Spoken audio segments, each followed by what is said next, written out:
ਸਾਹਿਬ ਸ਼੍ਰੀ ਗੁਰੂ ਗ੍ਰੰਥ ਸਾਹਿਬ ਜੀ ਦੀ ਪਾਵਨ ਹਜ਼ੂਰੀ ਵਿੱਚ ਜੁੜ ਬੈਠੀ ਗੁਰੂ ਪਿਆਰੀ ਸਾਧ ਸੰਗਤ ਜੀਓ, ਆਓ ਸਭ ਤੋਂ ਪਹਿਲਾਂ ਗੁਰਦੇਵ ਪਿਤਾ ਦੀ ਬਖਸ਼ਿਸ਼ ਕੀਤੀ ਫਤਿਹ ਦੀ ਸਾਂਝ ਪਾਈਏ ਤੇ ਅੱਜ ਦੀ ਵਿਚਾਰ ਨੂੰ ਸ਼ੁਰੂ ਕਰੀਏ ਜੀ। ਵਾਹਿਗੁਰੂ ਜੀ ਕਾ ਖਾਲਸਾ, ਵਾਹਿਗੁਰੂ ਜੀ ਕੀ ਫਤਿਹ।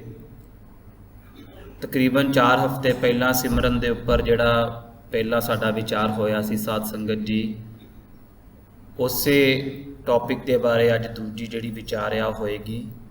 ਜਦੋਂ ਗੁਰਮਤ ਦੇ ਜਾਂ ਸਿੱਖ ਇਤਿਹਾਸ ਦੇ ਵੱਲ ਅਸੀਂ ਝਾਤੀ ਮਾਰਦੇ ਹਾਂ ਤੇ ਗੁਰਮਤ ਦੇ ਰਾਹ ਦੇ ਉੱਤੇ ਜਿੰਨੀਆਂ ਵੀ ਪਾਕ ਰੂਹਾਂ ਤੁਰੀਆਂ ਨੇ ਉਹਨਾਂ ਦਾ ਜੀਵਨ ਦੋ ਤਰ੍ਹਾਂ ਦੇ ਨਾਲ ਹੁੰਦਾ। ਇੱਕ ਤੇ ਗੁਰੂ ਪਾਤਸ਼ਾਹ ਦੀ ਨਦਰ ਦਾ ਮਾਰਗ ਹੈਗਾ ਆ, ਬਖਸ਼ਿਸ਼ ਦਾ ਮਾਰਗ ਹੈਗਾ। ਭਾਵੇਂ ਦੋਵੇਂ ਮਾਰਗ ਦੇ ਵਿੱਚ ਬਖਸ਼ਿਸ਼ ਆ, ਪਰ ਇੱਕ ਦੇ ਵਿੱਚ ਇਹ ਹੈਗਾ ਕਿ ਜਿਵੇਂ ਕੋਈ ਸਾਧਕ ਜਿਸ ਦਾ ਕੋਈ ਪੂਰਬਲਾ ਕਰਮ ਬਹੁਤ ਵੱਡਾ ਆ, ਜਿਸ ਕਰਕੇ ਉਸ ਦੇ ਉੱਤੇ ਨਦਰ ਹੋ ਜਾਂਦੀ ਤੇ ਉਹਦਾ ਜੀਵਨ ਜਿਹੜਾ ਹੈ ਇੱਕ ਪਲ ਦੇ ਵਿੱਚ ਬਦਲ ਜਾਂਦਾ ਹੈਗਾ ਆ। ਉਦਾਹਰਨ ਦੇ ਤੌਰ ਦੇ ਉੱਤੇ ਅਸੀਂ ਭਾਈ ਸੱਜਣ ਠੱਗ ਵਾਲੀ ਸਾਖੀ ਨੂੰ ਬਹੁਤ ਵਾਰੀ ਸੁਣਿਆ ਹੋਏਗਾ ਆਪਣੇ ਜੀਵਨ ਦੇ ਵਿੱਚ। ਭਾਈ ਸੱਜਣ ਤੇ ਗੁਰੂ ਨਾਨਕ ਪਾਤਸ਼ਾਹ ਦਾ ਜਿਹੜਾ ਰਿਸ਼ਤਾ ਹੈਗਾ ਆ, ਉੱਥੇ ਗੁਰੂ ਨਾਨਕ ਪਾਤਸ਼ਾਹ ਉਸ ਉੱਪਰ ਨਦਰ ਦੀ ਬਖਸ਼ਿਸ਼ ਕਰਦੇ ਨੇ, ਕਿਉਂਕਿ ਜਦੋਂ ਸੱਜਣ ਆਪਣੀ ਜਿਹੜੀ ਉਹਨੇ ਸਰਾਂ ਬਣਾਈ ਹੋਈ ਆ ਉੱਥੇ ਗੁਰੂ ਨਾਨਕ ਪਾਤਸ਼ਾਹ ਤੇ ਭਾਈ ਮਰਦਾਨਾ ਜਦੋਂ ਪਹੁੰਚਦੇ ਨੇ ਤੇ ਸੱਜਣ ਦੇ ਮਨ ਦੇ ਵਿੱਚ ਇਹ ਚੱਲ ਰਿਹਾ ਹੁੰਦਾ ਕਿ ਜਦੋਂ ਇਹ ਰਾਤ ਨੂੰ ਸੌਣਗੇ ਮੈਂ ਇਹਨਾਂ ਨੂੰ ਖਤਮ ਕਰਕੇ ਇਹਨਾਂ ਦੇ ਕੋਲ ਜੋ ਵੀ ਸਮਾਨ ਹੈਗਾ ਉਹ ਲੁੱਟ ਲੈਣਾ ਸਾਰਾ। ਸੱਜਣ ਕਿਸੇ ਭਗਤੀ ਮਾਰਗ ਦੇ ਉੱਤੇ ਨਹੀਂ ਚੱਲ ਰਿਹਾ, ਨਾ ਉਹ ਸਿਮਰਨ ਕਰ ਰਿਹਾ, ਨਾ ਉਹ ਪਾਠ ਕਰ ਰਿਹਾ, ਨਾ ਉਹ ਬੰਦਗੀ ਕਰ ਰਿਹਾ। ਇਸ ਤਰ੍ਹਾਂ ਦਾ ਉਹਨਾਂ ਦਾ ਜੀਵਨ ਨਹੀਂ ਹੈਗਾ। ਜੀਵਨ ਕੀ ਹੈਗਾ? ਠੱਗਾਂ ਵਾਲਾ, ਚੋਰਾਂ ਵਾਲਾ, ਡਾਕੂਆਂ ਵਾਲਾ। ਪਰ ਜਿਸ ਸਮੇਂ ਉਹ ਇਹ ਸੋਚ ਰਿਹਾ ਕਿ ਮੈਂ ਗੁਰੂ ਨਾਨਕ ਪਾਤਸ਼ਾਹ ਨੂੰ ਖਤਮ ਕਰਨਾ, ਤੇ ਗੁਰੂ ਨਾਨਕ ਪਾਤਸ਼ਾਹ ਦੇ ਮਨ ਦੇ ਵਿੱਚ ਇਹ ਚੱਲ ਰਿਹਾ ਕਿ ਜਿਹੜਾ ਸੱਜਣ ਦੇ ਮਨ ਦੇ ਵਿੱਚ ਠੱਗ ਬੈਠਾ, ਚੋਰ ਬੈਠਾ, ਉਹਨਾਂ ਨੇ ਉਹਨੂੰ ਖਤਮ ਕਰਨਾ ਨਦਰ ਦੇ ਨਾਲ। ਤੇ ਉਹ ਨਦਰ ਦੀ ਬਖਸ਼ਿਸ਼ ਹੁੰਦੀ ਆ, ਉਹ ਠੱਗ ਤੋਂ ਸੱਜਣ ਬਣ ਜਾਂਦਾ, ਉਹ ਭਾਈ ਬਣ ਜਾਂਦਾ ਹੈ। ਇਹ ਨਦਰ ਦਾ ਮਾਰਗ ਆ। ਗੁਰੂ ਦੀ ਨਦਰ ਦੇ ਵਿੱਚ ਇੰਨੀ ਵੱਡੀ ਕਰਾਮਾਤ ਹੈਗੀ ਆ।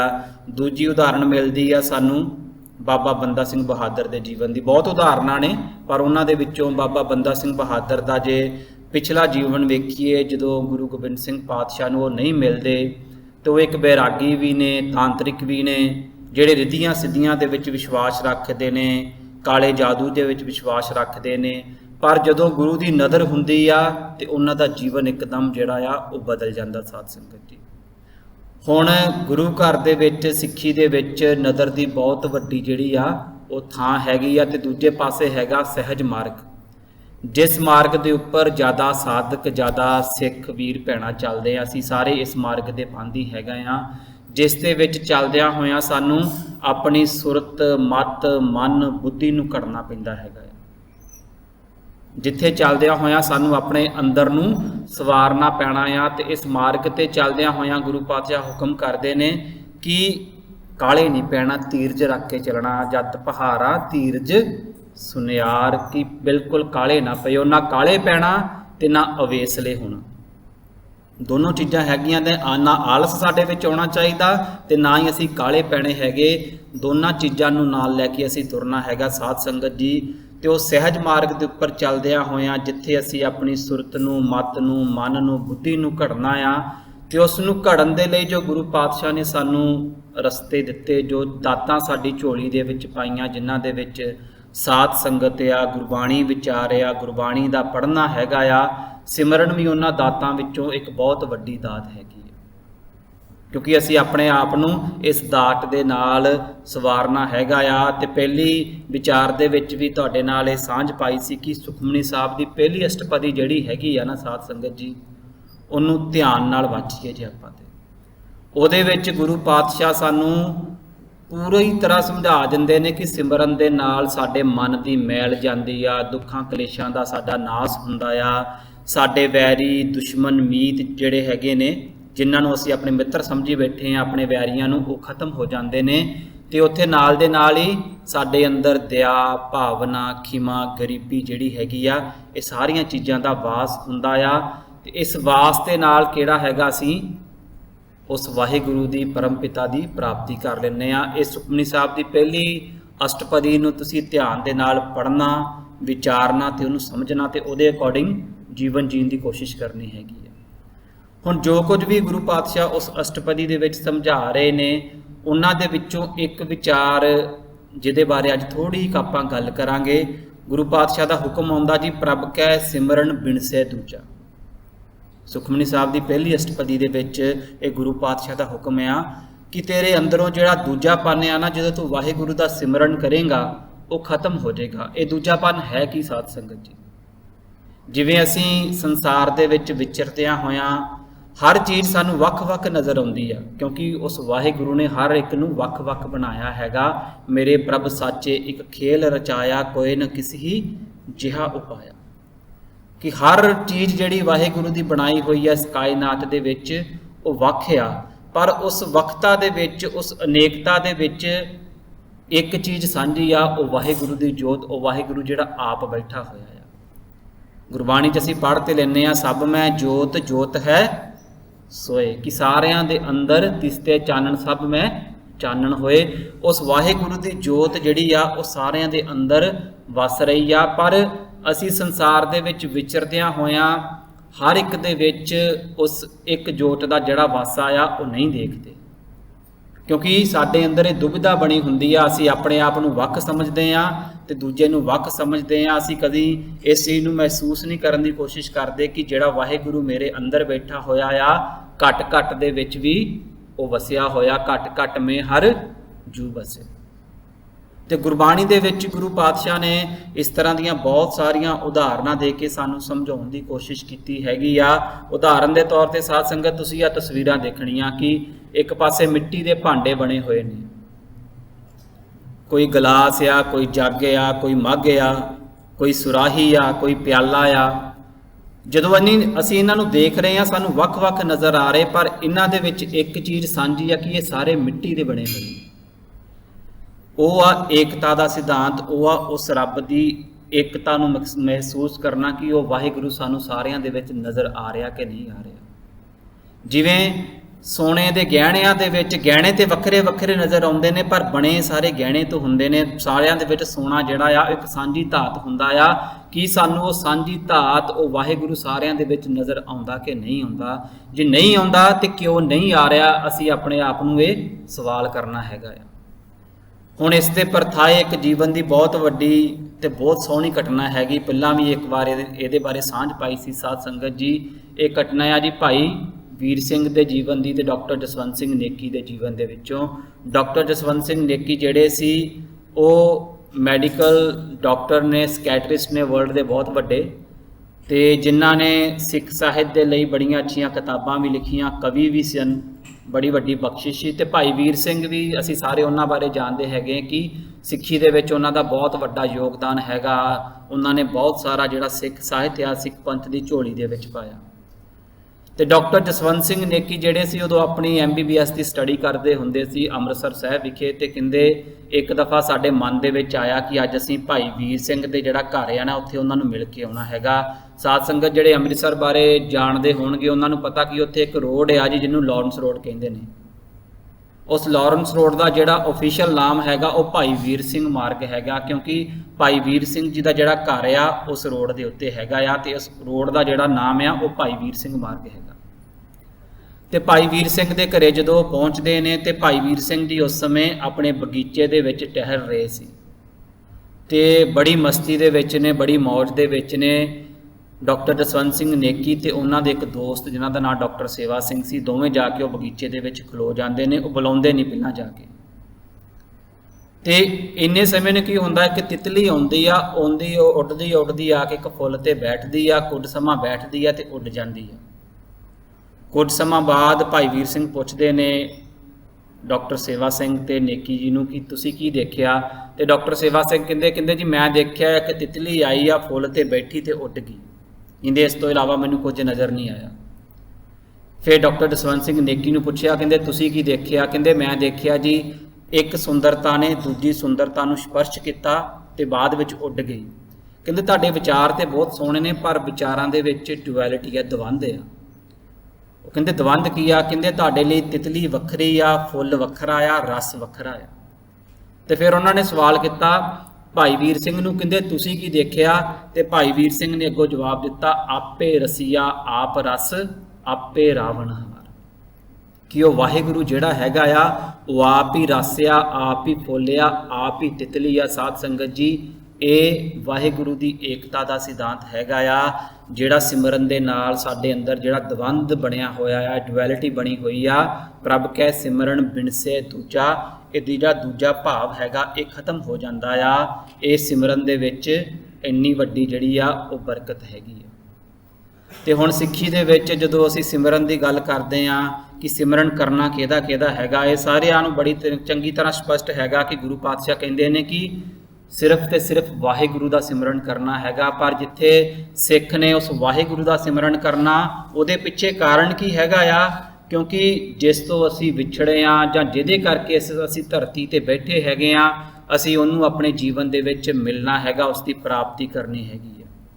पढ़ते असी रोज़ हैगे हाँ, तो जिहड़ी प्राप्ति आ वो होनी किहदे राही आ, वो गुरु दे राही होनी आ, वो असी खुद नहीं कर सकते, जो गुरमत का सिद्धांत हैगा।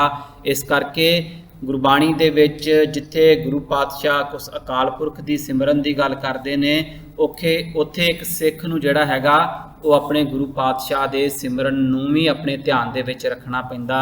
असी अपनी अरदास दे विच भी याद करते हैं, तेग बहादुर सिमरिया कर नौन दे आवे ताए। जिथे सिख ने अकाल पुरख का सिमरन करना, उत्थे नाल दी नाल गुरु साहिब का भी सिमरन असीं कर सकते हैं। साध संगत जी, तो बहुत सारे गुरसिख वीर भैणां जिहड़े हैगे ने वो करते भी ने, उन्हां दे मूँह दे विचों सहज सुभाई बड़ी बारी निकल जाता है, धन गुरु नानक। अमृतसर साहिब की धरती के उत्ते जिहड़े रहिंदे ने, उन्हां दे मुख तो धन गुरु रामदास बहुत निकलता हैगा।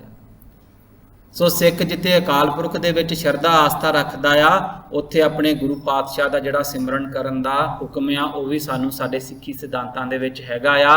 ते फिर नाल दी नाल असी उन्हां दा भी ध्यान रखते हैगे आ, जिन्हां ने इस पंथ दे लई जां मानवता दे लई अपनियां जीवन दिते हैगे आ। अरदास दे विच असी उन्हां नू याद करते हैं, जिन्हां ਸਿੰਘਾਂ ਸਿੰਘਣੀਆਂ धर्म हेस तीस दिते, पंजां प्यारियां, चौहां साहिबजादियां। फिर लास्ट ते जाके असी बोलते हैं, तिन्हां दी कमाई का ध्यान धर के बोलो जी वाहिगुरू।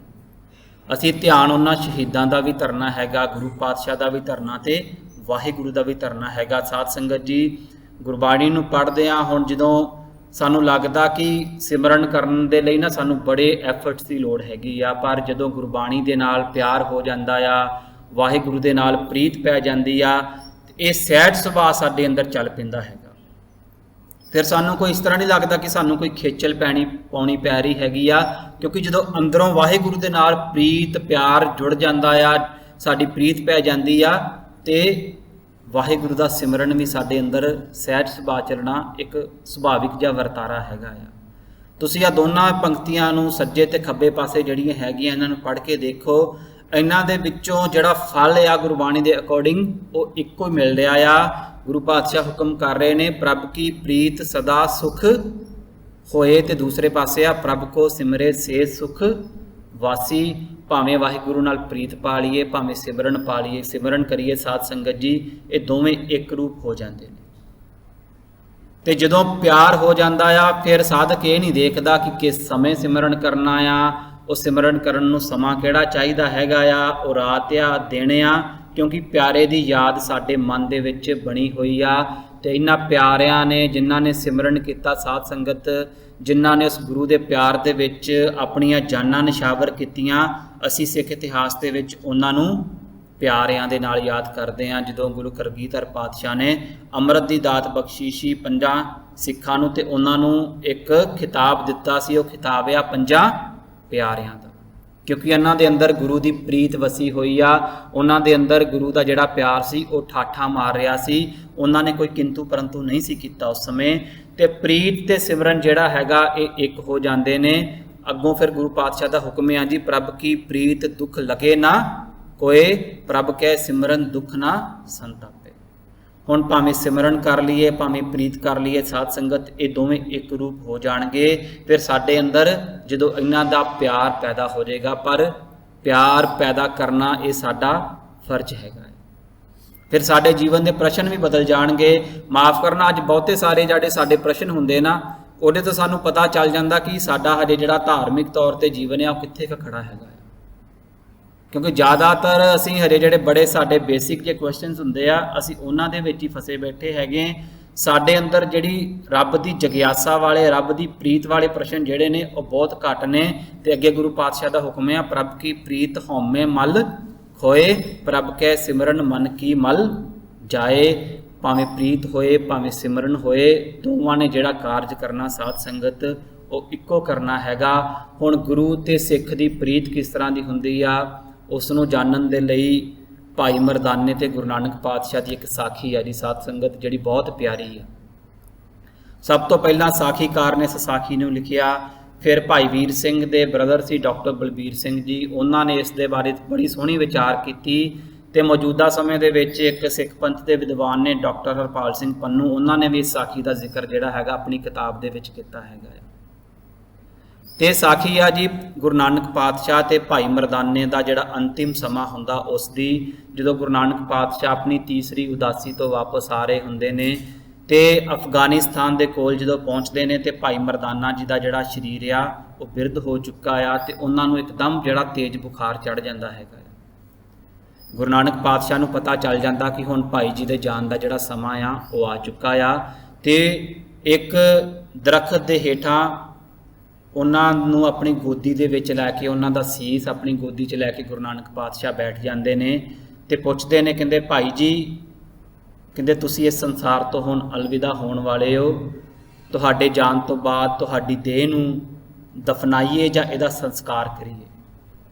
ਭਾਈ ਮਰਦਾਨਾ ਅੱਗੋਂ ਚੁੱਪ ਰਹਿੰਦੇ ਨੇ। ਫਿਰ ਅੱਗੋਂ ਪੁੱਛਦੇ ਨੇ ਗੁਰੂ ਨਾਨਕ ਪਾਤਸ਼ਾਹ, ਕਹਿੰਦੇ ਤੁਹਾਡੀ ਯਾਦ ਦੇ ਵਿੱਚ ਕੋਈ ਧਰਮਸਾਲ ਉਸਾਰੀਏ ਜਾਂ ਕਿਸੇ ਮਸਜਿਦ ਦਾ ਨਿਰਮਾਣ ਕਰਾਈਏ। ਤੇ ਭਾਈ ਮਰਦਾਨਾ ਜੀ ਬੋਲਦੇ ਨੇ, ਕਹਿੰਦੇ ਬਾਬਾ ਤੁਸੀਂ ਮੈਨੂੰ ਇਸ ਦੇਹੀ ਤੋਂ ਮੁਕਤ ਕੀਤਾ ਆ, ਇਸ ਦੇਹ ਦੇ ਵਿੱਚੋਂ ਮੁਕਤ ਕਰਕੇ ਹੁਣ ਤੁਸੀਂ ਮੈਨੂੰ ਇੱਟਾਂ ਦੀ ਕੈਦ ਵਿੱਚ ਨਹੀਂ ਪਾਓਗੇ। ਕਹਿੰਦੇ ਮੈਨੂੰ ਯਕੀਨ ਆ ਪੂਰਾ ਇਸ ਦੇ ਉੱਤੇ। ਫਿਰ ਗੁਰੂ ਨਾਨਕ ਪਾਤਸ਼ਾਹ ਪੁੱਛਦੇ ਨੇ, ਕਹਿੰਦੇ ਤੁਸੀਂ ਸਾਰੀ ਉਮਰ ਮੇਰੇ ਨਾਲ ਰਹੇ ਹੋ, ਮੇਰਾ ਸਾਥ ਦਿੱਤਾ, ਹਰ ਔਖੇ ਸੌਖੇ ਸਮੇਂ ਦੇ ਵਿੱਚ ਤੁਸੀਂ ਮੇਰਾ ਸਾਥ ਨਹੀਂ ਛੱਡਿਆ, ਅਸੀਂ ਤੁਹਾਨੂੰ ਇਸ ਜਹਾਨ ਤੋਂ ਖਾਲੀ ਹੱਥ ਨਹੀਂ ਜਾਣ ਦੇਣਾ।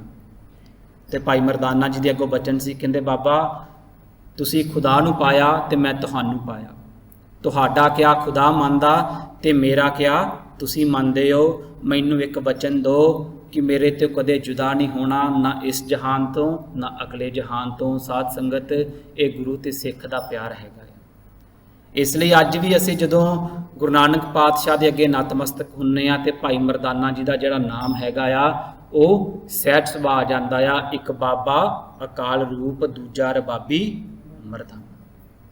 ਇਹ ਗੁਰੂ ਤੇ ਸਿੱਖ ਦੀ ਪ੍ਰੀਤ ਆ। ਹੁਣ ਸਾਡੇ ਮਨ ਦੇ ਵਿੱਚ ਇਹ ਵੀ ਸਵਾਲ ਆ ਸਕਦਾ ਕਿ ਭਾਈ ਮਰਦਾਨਾ ਤੇ ਗੁਰੂ ਨਾਨਕ ਪਾਤਸ਼ਾਹ ਦੇ ਨਾਲ ਸਾਰੀ ਉਮਰ ਰਹੇ, ਉਹਨਾਂ ਦਾ ਸਾਥ ਸੀ, ਇਸ ਕਰਕੇ ਉਹਨਾਂ ਦੇ ਅੰਦਰ ਗੁਰੂ ਦਾ ਪਿਆਰ, ਗੁਰੂ ਦੀ ਪ੍ਰੀਤ ਜਿਹੜੀ ਸੀ ਉਹ ਵਸ ਚੁੱਕੀ ਸੀ। ਸਾਡੇ ਅੰਦਰ ਇਹ ਕਿਸ ਤਰ੍ਹਾਂ ਵਸੇ? ਸਾਧ ਸੰਗਤ, ਸਾਡੇ ਅੰਦਰ ਵੀ ਇਹ ਵਸ ਸਕਦੀ ਆ ਜੇਕਰ ਅਸੀਂ ਸੁਰਤ ਦੇ ਤੌਰ ਦੇ ਉੱਤੇ ਆਪਣੇ ਗੁਰੂ ਪਾਤਸ਼ਾਹ ਨੂੰ, ਗੁਰੂ ਸਾਹਿਬਾਨ ਨੂੰ ਆਪਣੇ ਅੰਦਰ ਆਪਣੀ ਸੁਰਤ ਦੇ ਨਾਲ ਜਿਹੜਾ ਹੈਗਾ ਆ ਜੁੜਿਆ ਸਮਝਾਂਗੇ। ਉਹਨਾਂ ਦਾ ਸਾਡੇ ਨਾਲ ਇੱਕ ਸਹਿਜ ਸੁਭਾਈ ਰਿਸ਼ਤਾ ਬਣ ਸਕਦਾ ਜੇ ਅਸੀਂ ਥੋੜ੍ਹਾ ਕੁ ਇਸ ਨੂੰ ਵਿਚਾਰੀਏ, ਥੋੜ੍ਹਾ ਕੁ ਸਮਝੀਏ। ਤੇ ਫਿਰ ਇੱਕ ਦੂਸਰੀ ਘਟਨਾ ਜੀ, ਇਹ ਸੁਰਤ ਦਾ ਰਿਸ਼ਤਾ ਹੁਣ ਬਣਦਾ ਕਿਸ ਤਰ੍ਹਾਂ ਹੈਗਾ ਆ। ਖਾਲਸਾ ਕਾਲਜ ਦੀ ਧਰਤੀ ਦੇ ਉੱਤੇ ਸਾਧ ਸੰਗਤ ਇੱਕ ਵਾਰੀ ਇੱਕ ਕਵੀ ਦਰਬਾਰ ਲੱਗਾ ਸੀ, ਉਸ ਦਰਬਾਰ ਦੇ ਵਿੱਚ ਜਾਣ ਦਾ ਮੌਕਾ ਮਿਲਿਆ ਤੇ ਬੜੇ ਵੱਖ-ਵੱਖ ਜਿਹੜੇ ਕਵੀ ਸੀ ਉਹ ਆਪਣੀਆਂ ਕਵਿਤਾਵਾਂ ਸੁਣਾ ਰਹੇ ਸਨ। ਇੱਕ ਕਵੀ ਆਏ, ਉਹਨਾਂ ਦਾ ਨਾਮ ਸੀ ਨਵਤੇਜ ਭਾਰਤੀ।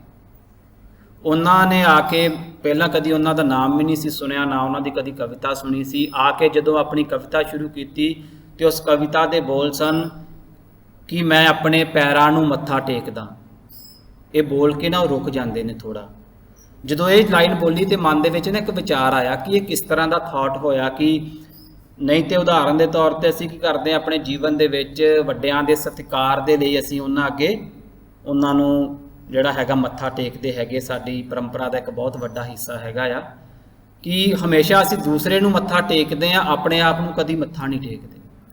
ਉਹਨਾਂ ਨੇ ਫਿਰ ਦੁਹਰਾ ਕੀਤਾ, ਕਹਿੰਦੇ ਮੈਂ ਆਪਣੇ ਪੈਰਾਂ ਨੂੰ ਮੱਥਾ ਟੇਕਦਾ, ਇਹ ਮੈਨੂੰ ਤੋਰਦੇ ਨੇ ਉਸ ਧਰਤੀ ਦੇ ਉੱਤੇ ਜਿੱਥੇ ਤੁਰਿਆ ਸੀ ਕਦੇ ਗੁਰੂ ਨਾਨਕ ਮੇਰਾ, ਸ਼ਬਦ ਗਾਉਂਦਾ ਭਾਈ ਮਰਦਾਨਾ ਰਬਾਬ ਵਜਾਉਂਦਾ, ਇਹ ਮੈਨੂੰ ਇਸ ਧਰਤੀ 'ਤੇ ਤੋਰਦੇ ਨੇ, ਇਸ ਲਈ ਮੈਂ ਆਪਣੇ ਪੈਰਾਂ 'ਤੇ ਮੱਥਾ ਟੇਕਦਾ। ਹੁਣ ਇਹ ਕਵੀ ਦਾ ਇੱਕ ਰਿਸ਼ਤਾ ਆ, ਸੁਰਤ ਦਾ ਰਿਸ਼ਤਾ ਹੈਗਾ ਕਿ ਜਦੋਂ ਆਪਣੇ ਆਪ ਨੂੰ ਇਸ ਧਰਤੀ ਦੇ ਉੱਤੇ ਤੁਰ ਰਿਹਾ ਮਹਿਸੂਸ ਜਾਂ ਤੁਰਦਾ ਆ, ਇਹ ਦੇਖਦਾ ਤੇ ਉਹਦੇ ਮਨ ਦੇ ਵਿੱਚ ਕੀ ਚੱਲਦਾ ਕਿ ਇਸ ਧਰਤੀ ਦੇ ਉੱਤੇ ਗੁਰੂ ਨਾਨਕ ਪਾਤਸ਼ਾਹ ਵੀ ਤੁਰੇ ਨੇ, ਇੱਥੇ ਭਾਈ ਮਰਦਾਨੇ ਦੀ ਰਬਾਬ ਵੀ ਵੱਜੀ ਹੈਗੀ ਆ। ਇਹ ਸਾਧ ਸੰਗਤ ਇਸ ਸੁਰਤ ਦਾ ਰਿਸ਼ਤਾ ਹੈਗਾ ਆ, ਜਿਹਦੀ ਸੁਰਤ ਗੁਰੂ ਦੇ ਪਿਆਰ ਦੇ ਵਿੱਚ ਜਿੰਨੀ ਭਿੱਜੇਗੀ ਗੁਰੂ ਪਾਤਸ਼ਾਹ ਉਹਨੂੰ ਉਨੇ ਹੀ ਹਾਜ਼ਰ ਨਾਜ਼ਰ ਜਿਹੜੇ ਆ ਉਹ ਨਜ਼ਰ ਆਉਣਗੇ। ਇਹ ਆਪੋ ਆਪਣੇ ਪਿਆਰ ਦੇ ਆਪੋ ਆਪਣੇ ਰਿਸ਼ਤੇ ਦੀ ਗੱਲ ਹੈਗੀ ਸਾਧ ਸੰਗਤ ਜੀ। ਤੇ ਅਸੀਂ ਇਸ ਰਸਤੇ ਤੇ ਚੱਲਦਿਆਂ ਕਿਸੇ ਨੇ ਇੱਕ ਦੂਜੇ ਨੂੰ ਜੱਜ ਨਹੀਂ ਕਰਨਾ। ਜੇ ਕਿਸੇ ਦਾ ਡੀਪਰ ਆ ਤੇ ਉਹਨੇ ਦੂਜਿਆਂ ਨੂੰ ਪ੍ਰੇਰਿਤ ਕਰਨਾ ਹੈਗਾ, ਇਨਸਪਾਇਰ ਕਰਨਾ ਹੈਗਾ ਕਿ ਅਸੀਂ ਸਾਂਝੇ ਤੌਰ ਦੇ ਉੱਤੇ ਅਸੀਂ ਸਾਰੇ ਇੱਕੋ ਰਸਤੇ ਤੇ ਜਾ ਰਹੇ ਹਾਂ ਸਾਧ ਸੰਗਤ ਜੀ। ਕੋਈ ਸਾਡੇ ਤੋਂ 2 ਕਦਮ ਅੱਗੇ ਆ, ਕੋਈ 2 ਕਦਮ ਪਿੱਛੇ ਆ, ਪਰ ਸਾਡਾ ਸਾਰਿਆਂ ਦਾ ਰਸਤਾ ਗੁਰਮਤਿ ਦਾ ਰਸਤਾ ਹੈਗਾ, ਇਹ ਜੱਜਮੈਂਟਲ ਵਾਲਾ ਰਸਤਾ ਨਹੀਂ ਹੈਗਾ। ਹੁਣ ਜਦੋਂ ਜਿਹੜਾ ਸਾਧਕ ਸਿਮਰਨ ਕਰ ਰਿਹਾ ਹੁੰਦਾ ਆ, ਉਹਦੀ ਜ਼ਿੰਮੇਵਾਰੀ ਇਸ ਸੰਸਾਰ ਦੇ ਵਿੱਚ ਆਮ ਬੰਦੇ ਨਾਲੋਂ ਜ਼ਿਆਦਾ ਵੱਧ ਜਾਂਦੀ ਆ ਕਿ ਸਿਮਰਨ ਦੇ ਅਕੋਰਡਿੰਗ ਉਹਦਾ ਜੀਵਨ ਵੀ ਹੋਏ।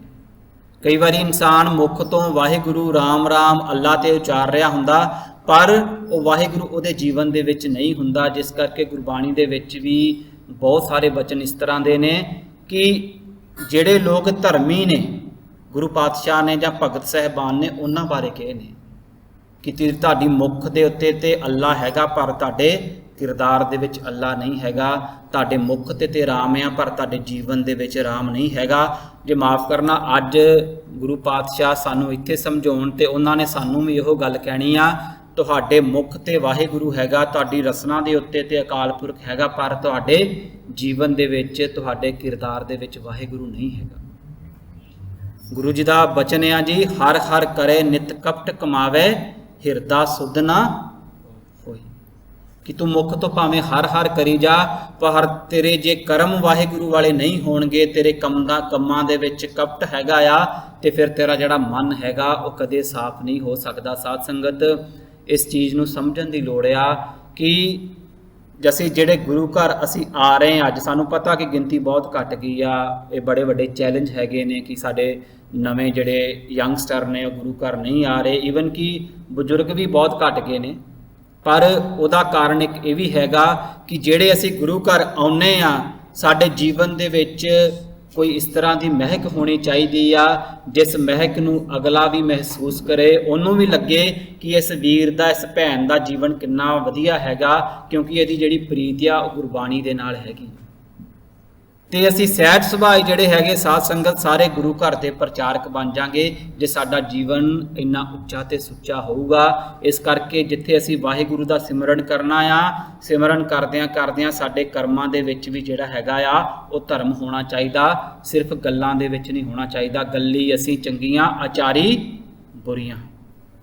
ਗੁਰੂ ਪਾਤਸ਼ਾਹ ਨੇ ਬਚਨ ਕੀਤਾ ਆ ਕਿ ਗੱਲਾਂ ਦੇ ਨਾਲ ਵੱਡੀਆਂ ਗੱਲਾਂ ਕਰਨੀਆਂ ਬੜੀਆਂ ਸੌਖੀਆਂ ਹੁੰਦੀਆਂ, ਪਰ ਵੱਡੀਆਂ ਗੱਲਾਂ ਦੇ ਅਨੁਸਾਰ ਜੀਵਨ ਜੀਣਾ ਔਖਾ ਹੁੰਦਾ ਆ। ਜੇ ਨਹੀਂ ਜੀਆ ਜਾ ਰਿਹਾ ਸਾਧ ਸੰਗਤ, ਫਿਰ ਸਾਨੂੰ ਅਰਦਾਸ ਦਾ ਪੱਲਾ ਜਿਹੜਾ ਆ ਉਹ ਫੜਨਾ ਪੈਣਾ ਹੈਗਾ ਆ। ਤੇ ਇੱਕ ਆਮ ਪ੍ਰਸ਼ਨ ਪੁੱਛਿਆ ਜਾਂਦਾ ਜੀ ਕਿ ਸਾਨੂੰ ਸਿਮਰਨੀ ਵਰਤਣੀ ਚਾਹੀਦੀ ਆ ਸਿੱਖੀ ਦੇ ਵਿੱਚ ਕਿ ਨਹੀਂ, ਜਿਸ ਨੂੰ ਅਸੀਂ ਮਾਲਾ ਕਹਿ ਰਹੇ ਨੇ। ਸਾਧ ਸੰਗਤ ਬਹੁਤ ਸਾਰੇ ਜਿਹੜੇ ਗੁਰਸਿੱਖ ਵੀਰ ਭੈਣਾਂ ਨੇ ਉਹ ਵਰਤਦੇ ਵੀ ਨੇ, ਪਰ ਜੇਕਰ ਸਿਮਰਨ ਨੂੰ ਜਾਂ ਜਿਹੜੀ ਮਾਲਾ ਹੈਗੀ ਆ ਮਨ ਇਕਾਗਰ ਕਰਨ ਲਈ ਅਸੀਂ ਵਰਤ ਰਹੇ ਹਾਂ ਤੇ ਮਨ ਇਕਾਗਰ ਹੋ ਰਿਹਾ ਇਹਦੇ ਨਾਲ, ਤੇ ਉਹਦੇ ਵਿੱਚ ਕੋਈ ਹਰਜ ਨਹੀਂ ਹੈਗਾ। ਪਰ ਜੇ ਅਸੀਂ ਗਿਣ ਕੇ ਰੱਬ ਦਾ ਨਾਮ ਲੈ ਰਹੇ ਹੈਗੇ ਆ, ਫਿਰ ਮਾਫ਼ ਕਰਨਾ, ਗਿਣਤੀ ਵਾਲਾ ਜਿਹੜਾ ਸਿਧਾਂਤ ਆ ਉਹ ਸਿੱਖੀ ਦਾ ਨਹੀਂ ਹੈਗਾ, ਕਿਉਂਕਿ ਜਿੱਥੇ ਪਿਆਰ ਹੋਏ ਉੱਥੇ ਗਿਣਤੀ ਨਹੀਂ ਹੁੰਦੀ, ਜਿੱਥੇ ਗਿਣਤੀ ਹੋਏ ਉੱਥੇ ਪਿਆਰ ਨਹੀਂ ਹੁੰਦਾ। ਸਾਧ ਸੰਗਤ ਜੀ, ਤੇ ਕਬੀਰ ਸਾਹਿਬ ਦਾ ਬਚਨ ਆ, ਕਬੀਰ ਮੇਰੀ ਸਿਮਰਣੀ ਰਸਨਾ ਉਪਰ ਰਾਮ ਆਦ ਜੁਗਾਦੀ ਸਗਲ ਭਗਤ ਤਾਕੋ ਸੁਖ ਵਿਸਰਾਮ। ਕਿ ਤੂੰ ਕਿਸੇ ਬਾਹਰੀ ਸਿਮਰਨੀ ਦਾ ਸਹਾਰਾ ਨਾ ਲੈ, ਤੇਰੀ ਜਿਹੜੀ ਇਹ ਰਸਨਾ ਆ ਨਾ, ਇਹ ਵਾਹਿਗੁਰੂ ਦੀ ਮਾਲਾ ਬਣ ਜੇ, ਇਹਦੇ ਅੰਦਰ ਹਮੇਸ਼ਾ ਉਸ ਵਾਹਿਗੁਰੂ ਦਾ, ਉਸ ਪਰਮਾਤਮਾ ਦਾ ਜਿਹੜਾ ਸਿਮਰਨ ਆ ਉਹ ਚੱਲਦਾ ਰਹੇ। ਤੇ ਸਾਡੇ ਵਿੱਚ ਸਾਧ ਸੰਗਤ 13 ਵਾਲੀ ਜਿਹੜੀ ਸਾਖੀ ਆ ਨਾ, ਉਹ ਸਾਨੂੰ ਇਸ ਸਿਧਾਂਤ ਨੂੰ ਸਮਝਣ ਲਈ ਬੜੀ ਲਾਹੇਵੰਦ ਹੈਗੀ ਆ। ਉੱਥੇ ਗੁਰੂ ਨਾਨਕ ਪਾਤਸ਼ਾਹ ਗਿਣਤੀ ਦੇ ਵਿੱਚ ਸਿਮਰਨ ਕਰਦੇ ਨੇ, ਸਿਮਰਨ ਦੇ ਵਿੱਚ ਗਿਣਤੀ ਨਹੀਂ ਹੈਗੀ। ਉਹ ਗਿਣਤੀ ਕਰਦੇ ਸਿਮਰਨ ਦੇ ਨਾਲ ਜੁੜ ਜਾਂਦੇ ਨੇ। ਤੇ ਮਾਫ਼ ਕਰਨਾ, ਜੇ ਅਸੀਂ ਸਿਮਰਨ ਨੂੰ ਗਿਣਤੀ ਕਰਕੇ ਕਰ ਰਹੇ ਹਾਂ, ਫਿਰ ਸਮਝ ਲੈਣਾ ਕਿ ਸਾਡਾ ਹਜੇ ਪਿਆਰ ਜਿਹੜਾ ਗੁਰੂ ਦੇ ਨਾਲ ਨਹੀਂ ਬਣਿਆ। ਪਰ ਜੇ ਮਨ ਦੀ ਇਕਾਗਰਤਾ ਦੇ ਲਈ ਇਹ ਤੁਹਾਡੀ ਮਦਦ ਕਰ ਰਹੀ ਹੈ ਤੇ ਵਰਤ ਵੀ ਲੈਣੀ ਕੋਈ ਹਰਜ ਨਹੀਂ ਹੈਗਾ। ਪਰ ਸਾਰੀ ਉਮਰ ਇਹਦੇ ਸਹਾਰੇ ਤੇ ਨਹੀਂ ਰਹਿਣਾ। ਇਹ ਜਿਹੜੀ ਪਿਆਰ ਆ ਨਾ, ਇਹ ਕਿਸੇ सिमरन तो बगैर भी हो सकता आ। तो अगे जी लास्ट अज की विचार का मेन तत्त हैगा साध संगत जो वो मस्कीन साहब जी की एक कोट दे नाल हैगा जिहड़ी बहुत प्यारी आ। उन्होंने किसी ने पूछा सी कि सिमरन कदों करना चाहिए आ, तो उन्हों का जवाब सी भुख लगी होवे तां कोई कदी भी नहीं पुछदा कि खाना किवें खाना है। जिसनों सिमरन की प्यास होवे वो नहीं पूछेगा कि जाप किस तरह करना है। दरस तेरे की प्यास मन लागी, जे मन के अंदर प्यास आ, जे साचे नाम की लागे भूख, जे भुख साडे अंदर साध संगत जी लग जाती है ना, फिर साडा सवाल कदे भी ये नहीं होएगा। फिर साडे सवाल ये नहीं होणगे जी नितनेम दीयां बाणियां किन्नियां ने ते रहरास साहब की रहरास का पाठ कितों तक करना हैगा आ। फिर 8 पहर भी जिहड़ी बाणी की प्रीत है ना वो भी थोड़ी ढप्पेगी जे साडा सच्चा इश्क उस वाहिगुरू दे नाल बनया हैगा आ। ये इश्क का रस्ता साध संगत, ये प्रीत का रस्ता हैगा आ, ये सिमरन का रस्ता हैगा। हुण सिमरन दे विच जदों असीं देखदे हैगे आ कि पिछली विचार दे विच भी एक सांझ पाई सी कि जदों गुरु पातशाह ने ये दातां साडी झोली दे विच पाईयां, ये नहीं कि उस तो पहलां कोई बंदगी नहीं सी करदा। बंदगी गुरु नानक पातशाह तो पहलां भी चलदी आ रही सी, पर गुरु नानक पातशाह ने जिहड़ा सानूं मार्ग दिता वो बहुत सोहना मार्ग सी, क्योंकि उस मार्ग दे विच बंदगी दे लई जरूरी नहीं साध संगत कि सानूं चौंकड़ा मार के ही बहना पे। जे चौंकड़ा नहीं वज रहा, असी अपनी किरत कर रहे हैं, किरत करदियां भी साडा सिमरन चल सकता हैगा आ। उस सिमरन दे लई जरूरी नहीं हैगा कि सानूं हमेशा अपनियां अखां बंद करनियां पैण, वो अखां खोल के भी वाहिगुरू दी जिहड़ी बनाई हुई कुदरत आ ਉਹਦੇ ਵਿੱਚੋਂ ਉਹਦੇ ਨਾਲ ਰਿਸ਼ਤਾ जोड़ के सिमरन चल सकता आ। ਇੱਥੇ ਕਾਰ ਦੇ ਵਿੱਚ भी सिमरन हैगा आ। ये नहीं कि सानू सिमरन दे लई बंदगी दे लई किसी किरत नूं छड्डना पएगा, क्योंकि गुरु नानक पातशाह ने जिथे नाम जपन नूं महान किया उत्थे किरत नूं भी महान किया हैगा। असी पिछली वारी विचार भी कीती सी, नामा कहे तिलोचना मुक्ते राम समाल हाथ पाँव कर काम सब जीत निरंजन नाल, कि काम करदियां होयां भी सुहाडा जिहड़ा सिमरन आ वो चल सकदा आ। जे किसी कहण तो भाव यह हैगा कि असी बहाना नहीं बनाउणा कि मेरे को सिमरन जोगा समा नहीं हैगा। जे साडे को काम जोगा समा हैगा साध संगत, असी काम किरत करदियां भी उस सिमरन दे नाल जुड़ सकदे आ। जे अखां बंद करके चौंकड़ा नहीं वज रहा तो गुरमत दे विच इहदी गुरु पातशाह ने खोल दित्ती आ कि तूं अखां खोल के भी सिमरन कर, तू चलदा फिरदा बहंदियां उठदियां हर नाम ध्यावे वाली भी जिहड़ी विचारधारा आ वो सिੱਖੀ दे विच हैगी आ। पर वड्डी गल हैगी साध संगत, असी सिमरन करना आ, मुख तो उचारीए, साडा हिरदे दे नाल गुरु दे नाल एक रिश्ता जुड़िया रहे, पर रिश्ता ये जोड़ना जरूर हैगा। ਜਿਹੜੇ ਕਰਦੇ ਨੇ ਉਹਨਾਂ ਨੂੰ ਮੁਬਾਰਕ, ਉਹ ਵੀ ਗੁਰੂ ਅੱਗੇ ਅਰਦਾਸ ਕਰੀਏ ਕਿ ਗੁਰੂ ਪਾਤਸ਼ਾਹ ਕਿਰਪਾ ਕਰੋ ਇੱਕ ਦਿਨ ਤੁਹਾਡੇ ਨਾਲ ਇੱਕ ਰੂਪ ਹੋਈਏ। ਜਿਹੜੇ ਨਹੀਂ ਕਰਦੇ ਉਹਨਾਂ ਨੂੰ ਵੀ ਬੇਨਤੀ ਹੈਗੀ ਕਿ ਸਵੇਰੇ ਉੱਠ ਕੇ ਭਾਵੇਂ ਮੁਖ ਤੋਂ ਇੱਕ ਵਾਰ ਵਾਹਿਗੁਰੂ ਕਹੀਏ, ਕਹਿਣਾ ਤੇ ਸ਼ੁਰੂ ਕਰੀਏ। ਕੋਈ ਜ਼ਿਆਦਾ ਸਮਾਂ ਨਹੀਂ ਲੱਗਦਾ, ਬਸ ਇਹ ਪਿਆਰ ਇਹ ਰਿਸ਼ਤਾ ਜਿੱਦਣ ਜੁੜ ਗਿਆ ਸਾਧ ਸੰਗਤ, ਇਹ ਸਿਮਰਨ ਸਾਡੇ ਅੰਦਰ ਆਪਣੇ ਆਪ ਚੱਲੇਗਾ। ਇੰਨੀਆਂ ਕੋ ਬੇਨਤੀਆਂ ਪ੍ਰਵਾਨ ਕਰਨੀਆਂ। ਅੱਜ ਦੀਆਂ ਵਿਚਾਰਾਂ ਕਰਦਿਆਂ ਹੋਈਆਂ ਬੇਅੰਤ ਪੁੱਲ ਵਾਲੇ ਗੁਰੂ ਪਾਤਸ਼ਾਹ ਸਾਧ ਸੰਗਤ ਬਖਸ਼ਣ ਜੋਗ ਆ, ਬਖਸ਼ ਲੈਣਾ ਜੀ। ਦਿਓ ਅਸੀਸ, ਬੁਲਾਓ ਫਤਿਹ। ਵਾਹਿਗੁਰੂ ਜੀ ਕਾ ਖਾਲਸਾ, ਵਾਹਿਗੁਰੂ ਜੀ ਕੀ ਫਤਿਹ।